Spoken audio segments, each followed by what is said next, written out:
Les câbles sous-marins sont très importants pour à la fois l'économie et la société mondiale, puisqu'en fait, ils permettent de faire transiter environ 98%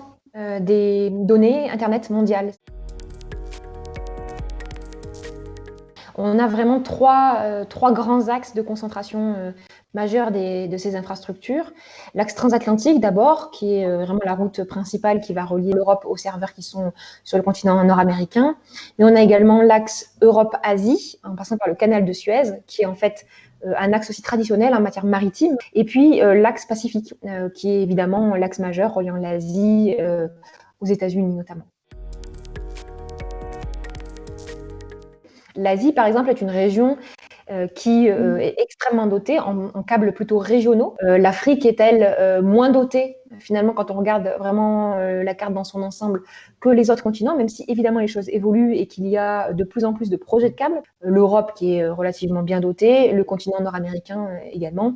alors qu'on a des axes, par exemple, l'axe transatlantique sud, donc reliant l'Amérique du Sud à l'Afrique, qui est finalement très peu aujourd'hui dotée parce que les câbles ou les données vont transiter par les câbles qui sont déjà existants et qui relient finalement les États-Unis à l'Europe directement. Les acteurs clés, je dirais que ce sont les fournisseurs des câbles sous-marins, donc ceux qui sont finalement en charge de la production à la fois des câbles sous-marins, mais également des équipements qui vont être nécessaires à leur bon fonctionnement. Ensuite, on a les opérateurs qui investissent dans l'infrastructure mondiale, donc des backbone providers, c'est comme ça qu'on les appelle. Et là, il y en a plein, Verizon, Orange en France, AT&T, voilà. Et puis, le dernier type d'acteurs, ce sont les armateurs, finalement, qui vont être en charge de la pose et de la réparation des câbles sous-marins dans le monde. On a des recoupages, parfois, qui se font entre les différents acteurs, avec certains des acteurs fournisseurs que j'évoquais, qui possèdent en propre des filiales ayant des navires chargés de la pose et de la réparation, ou certains opérateurs de télécommunications qui ne fournissent pas de câbles, mais qui ont les navires qui sont directement en charge de la réparation. Les rapports de force vont se créer à partir de ce positionnement sur le marché qui est a priori segmenté, mais qui en fait doit être pris en compte dans un ensemble plus global. On voit qu'il y a tout un rapport de force qui s'exerce en arrière-plan, à la fois, je dirais, dans les autorisations administratives, par exemple, qui vont être mises en place par les États pour autoriser les câbles sous-marins, pour les encourager économiquement aussi, avec des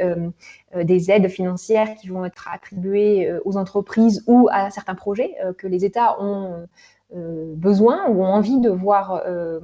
se réaliser et que, évidemment, les intérêts commerciaux ne suffisent pas à mettre en place. Par exemple, pour relier des îles qui sont finalement peu développées ou en quoi qui ont besoin de développement économique et par lesquelles, évidemment, la connectivité numérique va jouer un rôle important. Mais également dans la protection, dans le contrôle de ces câbles sous-marins, avec des actions de renseignement, par exemple, comme les révélations Snowden l'ont démontré en 2013, avec par exemple des écoutes qui sont réalisées aujourd'hui par la NSA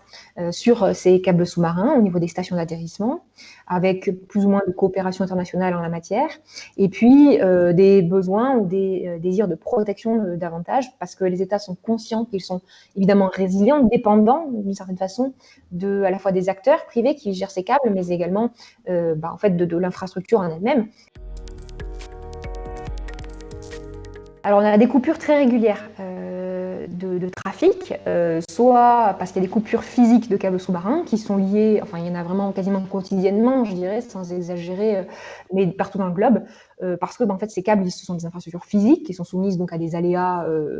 naturels dans l'eau, de corrosion, d'usage, des problématiques de concurrence d'activité. Par exemple, la question de la pêche ou des ancres des navires peut endommager assez naturellement un câble sous-marin, même si évidemment ces infrastructures elles sont protégées, elles sont enfouies la plupart du temps sous le sable, en fait, dans le fond des mers. Donc il y a quand même une protection qui est assurée là-dessus. Maintenant, il y a aussi des questions de trafic. Et là, bon, c'est plus une question technique sur la manière dont parfois le trafic est saturé, par exemple, sur un câble, et sur la manière dont on va rerouter, donc rediriger les flux finalement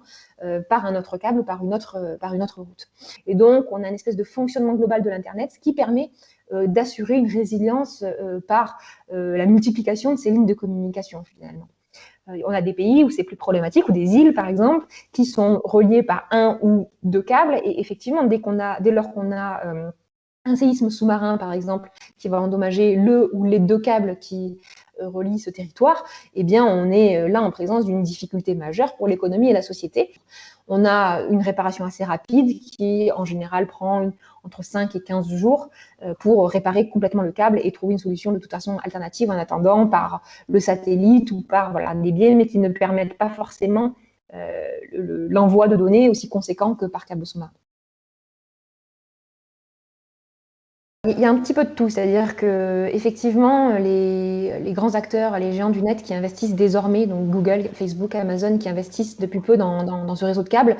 ils ont tendance à conforter d'abord les lignes existantes, mais il y a évidemment des efforts qui sont faits par ces acteurs-là, mais par d'autres également, pour que se développent des routes alternatives. Les femmes investissent, notamment Facebook et Google, au niveau de l'Afrique aujourd'hui, et puis des routes plus alternatives qui sont des initiatives qui sont parfois privées, parfois de nature plus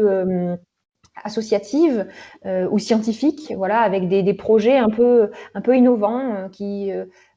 empruntent des routes non traditionnelles. Ou alors, il y a encore des défis qui se posent, par exemple, pour relier au niveau de l'Arctique, le continent européen à l'Asie, mais en contournant l'axe que j'évoquais du canal de Suez, pour passer évidemment par l'Arctique. En termes de latence, ça fait gagner quelques secondes, et ce serait un défi qui pourrait bousculer un petit peu la carte actuelle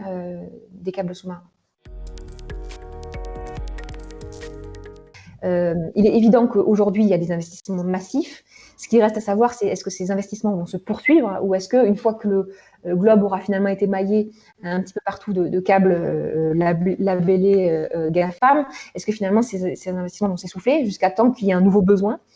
Ou voilà, est-ce qu'il va y avoir une restructuration du marché, peut-être un monopole à venir de ces acteurs sur les réseaux? Je pense qu'il y a une part d'objectivité là-dessus, c'est-à-dire qu'il y a évidemment une volonté des GAFAM de poursuivre leurs investissements, de se répandre davantage, de mailler aussi davantage le globe et d'avoir de plus en plus d'utilisateurs. Mais il y a aussi une réalité qui est celle de l'emploi des technologies par les utilisateurs, où c'est finalement le choix des usages numériques par les utilisateurs eux-mêmes qui va faire évoluer cette vérité-là. Et c'est vrai qu'on a peu de mains pour l'anticiper.